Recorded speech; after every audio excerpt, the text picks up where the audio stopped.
Condenando a Amado Boudou de las demás condiciones personales sobrantes en autos por considerarlo autor penalmente responsable de los delitos de cohecho pasivo y negociaciones incompatibles con la función pública que concurren en forma ideal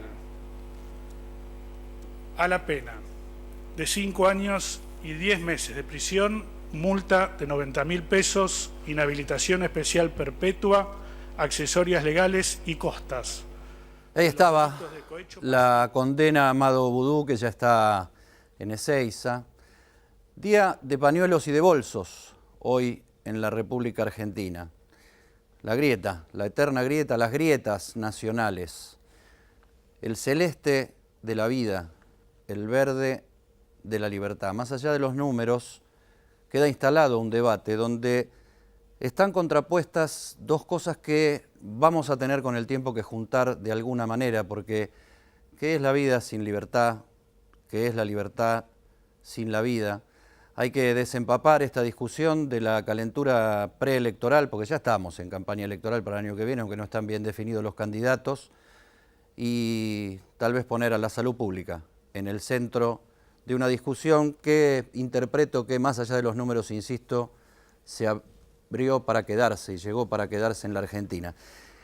Los bolsos llenos de plata, después de los cuadernos, ahí los tenemos tirados sobre la grieta, los cuadernos de Centeno, del ex chofer de Roberto Barata, el mano derecha de Julio De Vido, en el Ministerio de Planificación. En estos bolsitos bien acomodados entrará, qué sé yo, un palo verde en cada uno. No sé, nunca lo vi todo junto, pero especulo que más o menos sí. Y otra grieta, ¿no? Porque bolsos con guita de chorros que cobran y bolsos con guita de gente que tiene miedo y por eso paga. Yo me voy a olvidar por un rato de estos bolsos. ¿Por qué? Porque yo creo que Cristina Fernández de Kirchner tenía razón. Había que investigar a los empresarios privados porque si hay quien cobra coima y quien la paga, y en la obra pública el que paga suele ser el privado. El problema de Cristina Fernández de Kirchner es que cada vez que se avanza en algún tema que tiene que ver con corrupción, en la década ganada, entre comillas, siempre termina ella y los suyos metida en el medio. La novedad está acá. Los bolsos con guita entregados en garages subterráneos de hoteles 5 estrellas para financiar campañas electorales y un acto que se hace por miedo, por extorsión. Está abierto el debate, hay que ver cómo avanza la justicia. Fijo posición y digo, no hay país ni desarrollo posible sin empresarios. Los empresarios son la sustancia del sistema económico de un país. Ahora, ¿hay país con empresarios cobardes? Si esa fuera la razón por la que entregaron estos bolsos.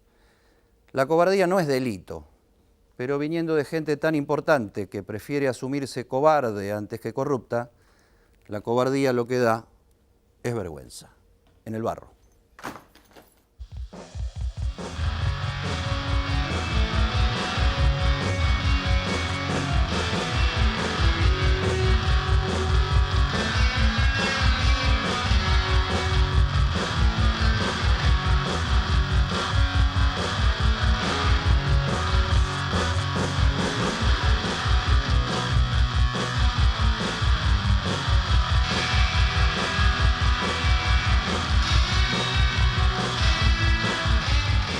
Lo decía recién, día de pañuelos y de bolsos. Nos vamos a entretener más con el tema de los bolsos porque tengo aquí como invitados en el barro, con las patas en el barro, como decimos acá, a Dani Santoro, Daniel Santoro, periodista, todos ustedes lo conocen, somos compañeros en Animales Sueltos, él es del diario Clarín, periodista premiado, escritor de libros, gran seguidor de los temas de corrupción en la década kirchnerista, y Raúl Aragón, analista de opinión pública, analista político, encuestador, etcétera.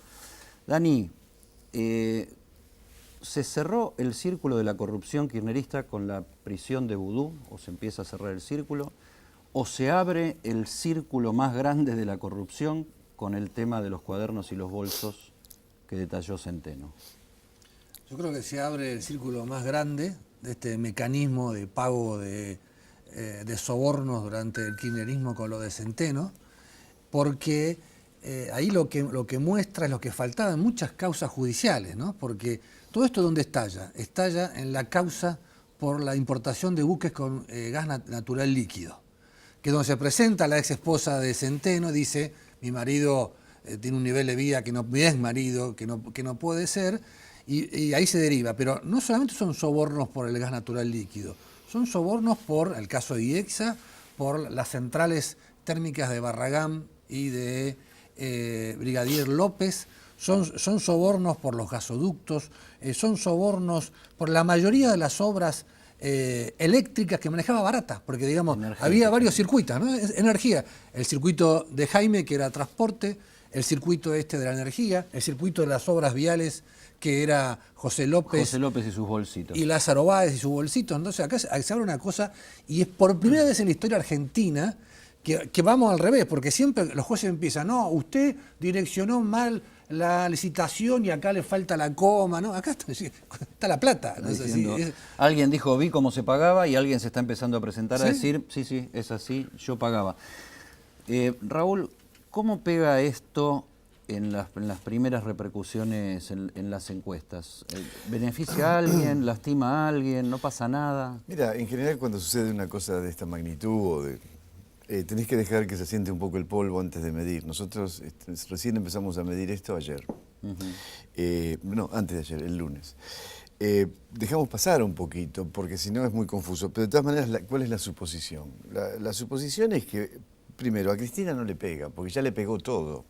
Es decir, en la opinión pública ya se descontó el atributo de gobierno corrupto en la figura de Cristina Kirchner. Ella tiene un núcleo que ronda los 25 o 30 puntos, que no le interesa en absoluto si los bolsos... ¿O no le interesa la corrupción o cree que el discurso de que es perseguida? Sí, no le interesa, ya está. Y eso es firme, porque además está basado en algo que sí resulta objetivo para ese sector, y es que objetivamente, más allá de que te guste el método o no, benefició a esos sectores. Tomás una familia de González Catán, el señor es mucama por horas, el señor es albañil a destajo, te da el abuelo que vive con ellos, de repente el abuelo lo jubilás, le diste una jubilación, le diste el PAMI, tenés 2 hijos, le diste la asignación universal por hijo, le diste algún otro plan y duplicaron sus ingresos. Para ellos es así. Así de fácil. Así que no le pegó. Ahora, ¿para qué sirvió esto en realidad? Más que para sacar de escena, por lo menos temporariamente, los aportantes truchos, el impacto inflacionario, el descontento social, etcétera. Nos distrae un rato. Mucho más que eso no. Le sirve a Macri para eso, no más. Perdón, pero no había... El Frente Renovador había mandado a Solá acercarse al kirchnerismo, había todo como una reagrupación y Cristina estaba haciendo un centro de poder dentro de ese peronismo. Ahora me parece que... Había un miedo bárbaro en el círculo rojo de cómo estaba creciendo Cristina. Claro, cómo estaba creciendo. Ahora me parece que no, Raúl, ahora se aleja el resto de los sectores del peronismo, se aleja de Cristina. Sí, pero yo estaba hablando de la opinión pública, no de la dirigencia. Coincido en eso. Hay una aclaración. Yo lo conozco mucho a Felipe y a Sergio. No lo mandaron a acercarse a Cristina, se acercó solo Felipe. Bueno, sí, no es que fue mandado por el frente, ¿no? Hubo varios, no solamente Felipe. ¿no? Sí, hubo varios, pero sí son movidas bastante sutiles, motivacionalmente sutiles, no se entiende muy bien. Porque... Después hablamos más de las repercusiones políticas más por arriba, pero me interesan sí las repercusiones sociales, que coincido con Raúl, todo esto es muy fresquito todavía, es muy impactante. Dani, vos conocés mi posición. O sea, yo creo, como la gente que dice Aragón, con Cristina ya no hay más nada que decir. O sea, es una mancha más al tigre y todo viene a confirmar. Yo lo decía al principio, Cristina tenía razón, había que investigar a quién paga. El tema que el que paga, el que cobra, todo siempre hay un kirchnerista metido en el medio, enredado en los bolsos. ¿Es creíble Calcaterra diciendo que... Primero ratificando lo que se decía de Sánchez Caballero, el CEO de IEXA, de que recibieron plata, y después confirmando que él lo mandó? ¿Es creíble que lo hicieron por miedo y por extorsión, siendo gente tan importante que incluso el primo de quien está gobernando la ciudad de Buenos Aires? Yo primero, digamos, el impacto de esto, más que en Cristina, está en el establishment económico. Nunca en la historia... Eso es lo nuevo. Eso es algo completamente nuevo.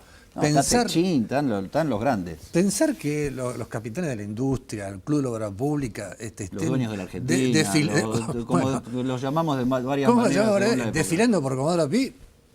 Nunca. Algún caso aislado, pero es una cosa masiva, es una cosa increíble. Yo creo que tienen miedo ahora. ¿Tenían miedo antes, después de haber sobrevivido a todas? Porque los gobiernos pasaron y ellos quedaron siempre con alguna cuota de poder, en muchos casos cada vez con más. No, sin lugar a duda, con la corrupción como el tango, se baila a dos y muy juntito, el empresario que paga y el funcionario que recibe. Hasta ahora siempre teníamos el lado de la película con los funcionarios, ¿no? Y después la coartada de todos los empresarios, es decir, no, mire, esto era un aporte electoral, y esto me extorsionaron. El juez los va a procesar a todos. Cambian el delito, tratan de cambiar el delito, que es aporte Porque, ilegal claro, de campaña. aporte ilegal vos tenés 3 años como máxima en el Código Electoral, y aparte en la Argentina nadie fue, excepto un caso de una mujer, una puntera de una villa de emergencia, nadie fue condenado por delitos electorales en la Argentina. Ellos lo quieren evitar, asociación ilícita, que tiene una máxima de 6 años, lavado de dinero. Lavado y cohecho. El juez le llega, hasta ahora la causa dice asociación ilícita. Si el juez... No sabemos todavía para qué asociación ¿Para qué? ilícita ¿No? va. Porque la asociación ilícita tiene que ser ilícita para cometer un delito específico, ¿no? No Claro, es para delinquir en abstracto. hay una cuestión técnica que es cierto, que tiene que ser, son varios delitos y un mismo grupo de personas, bueno, eso se va a definir. Pero yo quería decir nada más, quería enfatizar una cosa. Si asociación ilícita le mete lavado, no solamente son una posibilidad de 6 años de prisión, sino tienen que pagar el 10 veces lo que aportaron por lavado de dinero. Si vos aportaste $100.000, tenés que devolver al Estado $1.000.000. Por eso todos dicen, no, fueron aportes electorales, ¿no? Raúl, según tu experiencia como encuestador, ¿por qué a la sociedad le importa tan poco la corrupción, salvo cuando las papas queman del punto de vista económico, por lo menos hasta ahora? Vamos a ver en esta situación cómo pegan. Sí, es una buena pregunta eso, porque en general la opinión pública se construye sobre 2 ejes, el eje de la interpretación y el eje de los datos. Vos tenés dos fuentes para esos datos. La experiencia directa, vas al supermercado, está caro, salís y te asaltan, que yo hablas de inflación, hablas de Tenés trabajo, no tenés inseguridad, trabajo, claro. etcétera, etcétera. Es tu experiencia directa. Y después los contenidos mediáticos que te describen esa parte del mundo que vos no ves. Es decir, yo no la conozco a Milagros Salas, pero tengo una pésima opinión de ella. Claro, ¿la conocés? No, tengo los datos de los medios. ¿Okay? Entonces, pero si no podés construir una imagen, es muy difícil construir lo que se llama una representación social. Y la corrupción en general es una abstracción. ¿Qué es la corrupción? ¿Cómo te representás la corrupción? Ahora, cuando vos ves los bolsos de López o ves la Rosadita, etcétera, ahí la corrupción empieza a ser representable. Pero además hay otro dato. La corrupción, los cuadernos, la prisión de estos tipos, no se come. Y la atención está puesta en la comida, ¿no? La comida, por decir genéricamente, la calidad de vida, ¿no? Entonces hace que a la gente no es que no le importe, es decir, le importa mucho más lo otro. Por supuesto que si vos haces una encuesta y dices, ¿usted está de acuerdo con la corrupción? 100% te va a decir que no. Sí, pero falta la asociación de que plata negra para el sostén de la política, mínimamente, si es que nadie se la lleva al bolsillo, es plata fugada de planes y de programas. Falta la asociación directa. Falta ese link, sí. Aparte, Raúl, vos sabés que, déjame agregar una cosita, estuvimos haciendo con unos colegas unos grupos motivacionales, ¿no? Estudios cualitativos. Y era inmediatamente después que estalló la escuela de Moreno. Y también estaba el tema de la corrupción. No había no hacían el link, no hacían el contacto. En ningún momento, 6 grupos, en ningún momento se registró nadie y tenían distintos niveles socioeconómicos. Sí, se politizó el tema. La relación entre corrupción si eran los de antes o los que intervinieron en el Consejo Deliberante, termina todo. Claro. Pero la tragedia de 11 sí que llevó, la tragedia de 11, Sí. 51 muertos, donde los subsidios que tenían que ir para renovar las vías y el material rodante terminó en manos de funcionarios. Sí, de ahí a Toya apareció la corrupción mata. Pero se instaló como eslogan primero, claro, pero además tenía 51 muertos, tenía imágenes por todos lados, era visible eso. Entonces vos podías hacerte una representación de eso. Ahora, Dani, vos caminás mucho tribunales y tu especialidad son los temas de corrupción. Los temas de corrupción pasan por los tribunales, sobre todo por los tribunales federales. Conoces a los personajes, conoces a los jueces, conoces a los fiscales, conoces sus fallos, sus investigaciones durante muchos años. Esto de que los empresarios que están confiesan o reafirmando lo que estaba en los cuadernos, pero que es una confesión, sí, yo pagué, el que confiesa sale. ¿esto es un privilegio para un sector que tiene mucho poder económico y que tiene vinculaciones con el gobierno? ¿O es una estrategia para decir, vengan muchachos y canten todo, que quedan afuera? Yo creo que el juez Bonadío se dio cuenta que la experiencia de Lavallato fue muy importante. Todos aquellos que vieron en Netflix El Mecanismo se dieron cuenta que todo tiene que ver con la obsesión de un policía que empezó a investigar a un cambista y que en un momento el fiscal, porque juez Moro, manda al primer empresario que cayó, que era un empresario de Petrobras, lo manda a una cárcel común. Y ahí, obviamente, a mí me han contado, eso es Brasil, a mí me han contado, el viernes... Eso es patear un hormiguero y todos con pánico, che, caemos nosotros. Bueno, el viernes había no voy a decir quién, había un empresario ante Bonadío, porque los había reunido todos en una mesa para hacer una indagatoria colectiva, porque en ese primer momento se iban a negar, lloraba como una Magdalena. Obviamente, si me tiran, a mí también me detuvieran, uno estaría nervioso y todo demás, pero es un cambio de esta gente que viene del mundo del confort a estar ahí, es una cosa realmente muy dura, ¿no? Y yo estoy de acuerdo que a estos niveles excepcionales de corrupción, que no es patrimonio solamente del kirchnerismo, es del menemismo, de sectores radicales y del PRO, ya van a aparecer en algún momento, porque acá nadie es la Virgen María. Vos necesitas herramientas procesales excepcionales, como la ley del arrepentido, otras que faltan, como la de la extinción de dominio. Gracias a los empresarios deben estar ahora rezando, porque la ley penal empresaria se sancionó después de este hecho. Porque si no podrían haber sancionado a sus empresas, ¿no es así? Entonces yo creo que hay que poner los jueces, tampoco ninguno de los jueces es la Virgen María, es lo que tenemos, ¿no? Pero bueno, hay que controlarlos y darle las mejores herramientas para, como decía Umberto Eco, por lo menos el operativo Mani Pulite en Italia sirvió para bajar la coima de 15 al 10%, ¿no? Es un chiste, ¿no? Raúl, desde el punto de vista del análisis político, porque esto se mete en la discusión política y técnicamente la campaña ya empezó, aunque los candidatos no están totalmente definidos. Yo los veo a Bonadío y a Stornelli desde el punto de vista político, más funcionales a un medio, porque le están pegando a los dos, ¿no? Están pegando para el lado de Cristina, ya como diciendo, vieron, esto ya está así, la conclusión que se puede sacar, y se abre el tema de pegar para el otro lado. El tema de IEXA, la empresa de la familia Macri, es muy conmovedor, muy importante. Y acá hay un peronismo que conversa con el gobierno, pero también conversa con Cristina, pero que dice, nosotros no somos nada de eso, vamos por el medio. Funcionalmente... ¿son un ariete judicial en la práctica? Y es difícil de... Bonadío y Stornelli. Resulta así. Ahora, si es deliberado... No, eso no lo vamos a saber. No hay nunca. cómo saberlo, pero sí, obviamente resulta así. Porque ¿quién se está salvando acá? Justamente el peronismo federal barra frente... ¿El peronismo sin prontuario? ¿Es así? ¿O el peronismo no por sé completo? Si sin prontuario. En todo caso es un prontuario chiquito, pero quiere decir...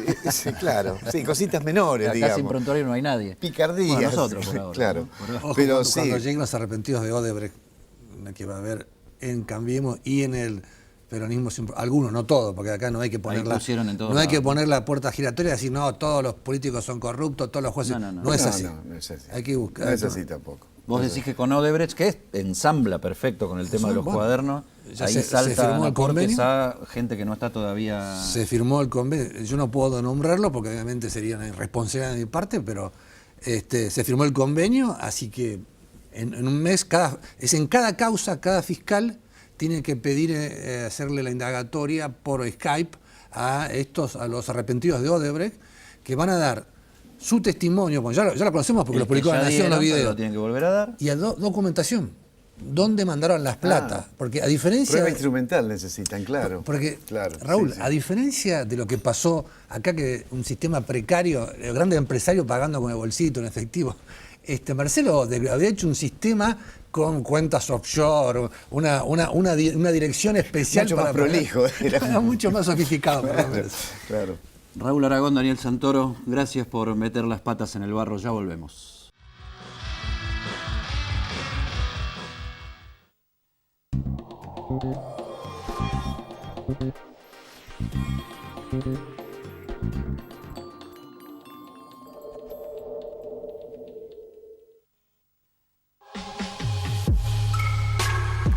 Te queremos contar que el gobierno de Morón está instalando más de 5.000 luminarias con tecnología LED en los principales corredores del distrito para que las calles sean más seguras y los vecinos se sientan más tranquilos.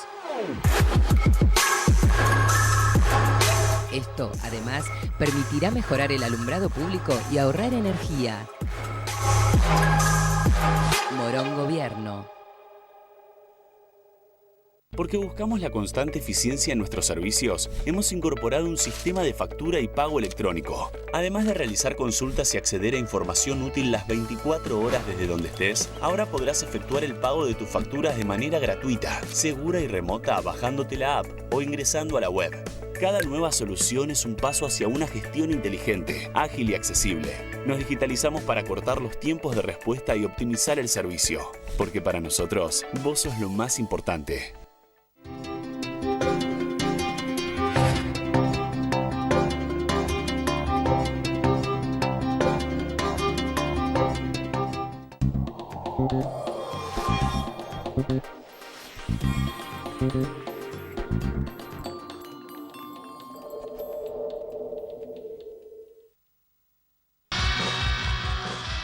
Para quienes no lo conocen, Rodis Recalt es periodista de la revista Noticias, trabajamos juntos ahí. Yo estoy chocho de la vida de tener a Rodis en mi equipo porque aparte de ser un personaje en todos sus aspectos, es un periodista del carajo, podemos decir a esta hora. Esta es la última etapa de Noticias, mírala, acércate un poquitito, mirá. Los cuadernos estaban en mi placar. Esta es Hilda Horowitz, es la ex de Centeno. Rodis, como gran periodista, no esperó que nadie le pusiera en bandeja a esta señora, simplemente consiguió la dirección, vaya uno a saber cómo. Ahora lo puedo contar si quieres. Y se fue a la casa y le tocó el timbre y le hizo la entrevista antes que ponerle Mauro Viale, La Nata, en televisión, etcétera. ¿Cómo llegaste ahí? ¿Cómo conseguiste la dirección? Bueno, la discusión la podemos contar. O sea, antes teníamos el dato más o menos de que algo podía llegar a pasar el miércoles. De la semana pasada. De la semana pasada. Sabíamos más o menos que se podía venir algo muy fuerte en Comodoro Pi, pero no teníamos magnitud. Entonces, pero sabíamos también que había un medio que tenía la primicia. Entonces, ¿cómo íbamos a hacer para seguir este tema o sea, a la par, ¿no? De todos y no corriendo desde atrás. Sin tener los cuadernitos. Claro, sin tener los cuadernos y sin tener la información y ir corriendo de atrás, en este caso al Diario de la Nación. ¿Qué le faltaba a esta historia en el arranque? Exacto. ¿Cómo lo podemos hacer? Entonces, hablando con vos, con Fer Villosio, Fernanda Villosio, que es editora de la revista de Información General, pensamos que hable esta mujer sería un gran hallazgo. Entonces, desde temprano ya había puesto el ojo en tratar de encontrar a esta mujer y hablando con un montón de fuentes de la Fiscalía, del Juzgado, abogados, ¿no? A ver si la conocían, cómo se llamaban. Porque a esa hora, ese día era HH. HH, las iniciales nada más. Exacto. Entonces conseguí la declaración de ella, porque me habían dicho, esta mujer declaró ya había declarado. Claro, porque ella había declarado en noviembre y ahí empezó todo, porque ella ahí es donde habla de Centeno, los viajes, Barata y los bolsos. Exacto. Y los cuadernos, que ella sabía que él anotaba todo. Y entonces fui a buscar, me dijeron, le pregunté, ¿tenés la declaración? Entonces, sabiendo que con el caso Estiuso me había pasado algo parecido, que con una declaración aparecía mucha información sobre la persona. En ese caso, en la época de Estiuso, fue el teléfono. Claro, Rodis había encontrado el celular de Jaime Estiuso, el capo de los servicios de inteligencia argentinos, en una declaración testimonial que él había dado, llamó a ese teléfono y Estiuso lo atendió. Bueno, en este caso repetí el periodismo, el buen periodismo en general, muchas veces en los 90, por ahí cuando todavía no había redes sociales, decíamos, che, alguien tiene el teléfono de tal, y los periodistas más viejos decían, ¿buscaste en la guía? Y en la guía era donde estaban las cosas, ¿no? Siempre una dirección y un timbre o un timbre que tocar, un teléfono al que llamar. Entonces, esta vez repetí el método, conseguí la declaración y estaba había teléfonos de ella, varios, porque había usado uno antes, y la dirección que había ella declarado, que no aparecía en la guía, que no aparecía en ninguna base de datos, no aparecía en nada. Y estaba su nombre, que tampoco lo sabía. Así que agarré la declaración desde donde me la dieron, el que me la dio, salí, la leí Ubiqué la dirección, agarré la moto y me fui hasta allá. Contale a la gente cómo se siente, qué le pasa a un periodista cuando está buscando algo, en este caso una persona, y la consigue tener frente a sí y ponerse a conversar. ¿Dónde pega eso? ¿Se te paran los pelos, se te hace un nudo en la panza, te tartamudeás? Es ¿Qué pasa? excitación, te excitas. O sea, te excitas mucho. También tenés una cuota de adrenalina. Yo lo vivo mucho, yo lo siento acá en el estómago. ¿Entendés? Yo la presión, todo lo canalizo por el estómago. Y a veces o se te cierra el estómago o se te acelera todo el estómago. Pasa de todo, pero la pasas bien. ¿Podemos contar una infidencia? ¿Puedo? Qué miedo que me das. ¿Es cierto que en el medio de la entrevista tuviste que ir al baño? No en el medio. No mientas. Ah. No, en el medio no. Eso fue al final. No, chequeo con la fuente, pregunto. Al final, fue al final. Al final. ¿Sabés lo que me pasó hace unos años o sea, también? te pegan la panza en la panza. Pegan la panza en la panza. Hace unos años, con el caso Joclender, estaba 2011, el escándalo Sergio Joclender, y había un personaje del que nadie podía encontrar, y me mandaron a buscar a mí también, que era la hermana de Joclender, la cual se había cambiado el nombre, se había cambiado la religión, se había hecho de todo, se había desaparecido. No existía más. No existía más, era un fantasma. Entonces me dijeron, Rodis, tenés que encontrar a esta mujer. Entonces, bueno, empecé el trabajo de rastreo y la encuentro. Y el día que la tenía cara a cara, o sea, para que ya estaba en el subte, viajé con ella en el subte. El día que estaba para seguirla y sentarme al lado en el subte, el estómago se me cerró, tuve que abandonar la guardia. Sí. No, siempre el estómago es terrible. O sea que de alguna manera se salvó cagando. Claro. Acordate cuando fue lo de los espías, los 140, la lista de los 140 agentes de la AFI, que yo ese día estaba, esto es escatológico toda esta entrevista, ¿no? Sí, pero totalmente. ese día... Causa por la cual y por culpa de él, él y yo, de arrastre por él, terminamos con una denuncia por traición a la patria en tribunales federales de Comodoro Pi. Bueno, toda esa semana, con esa investigación y la presión, aparte de toda la adrenalina que venía en esos días, estuve con una diarrea fuerte toda esa semana y me bajó la presión el día de cierre. Qué barbaridad. Vamos a tener que medicarte mejor. Claro. Rodis Recal. Claro. Escuchame una cosa, ¿cuál es el tema de esta semana? ¿Cuál es el personaje que esta semana hace la diferencia para exhibir en, por ejemplo, una tapa de noticias después de haber tenido a Hilda Horowitz, la ex de Centeno? Bueno, claramente para mí el personaje es Calcaterra. Ángelo Calcaterra, el primo de Macri. Ángelo Calcaterra, el primo de Macri, por la relevancia de su rol en esta historia y lo que está declarando, ¿no? Primero que es la primera vez que va a declarar en la justicia Ángelo Calcaterra, ¿no? Después por lo que dijo, ¿no? Porque él afirma que él hacía estos pagos por presiones del propio gobierno para poder recibir los pagos de obra pública, para que le sacaran los certificados. Y la obra ya la tenían para ir pagando, para ir cobrando. Exacto, para ir cobrando. Y después también por la relación con el presidente y porque de alguna manera es un personaje que atraviesa la grieta, ¿no? Tu grieta, atraviesa la grieta, sí. Porque es un personaje del macrismo que hizo un montón de negocios con el kirchnerismo. ¿Vos crees que el macrismo financiando al kirchnerismo ¿no te define la grieta de alguna manera? Y es un poco circo, ¿no?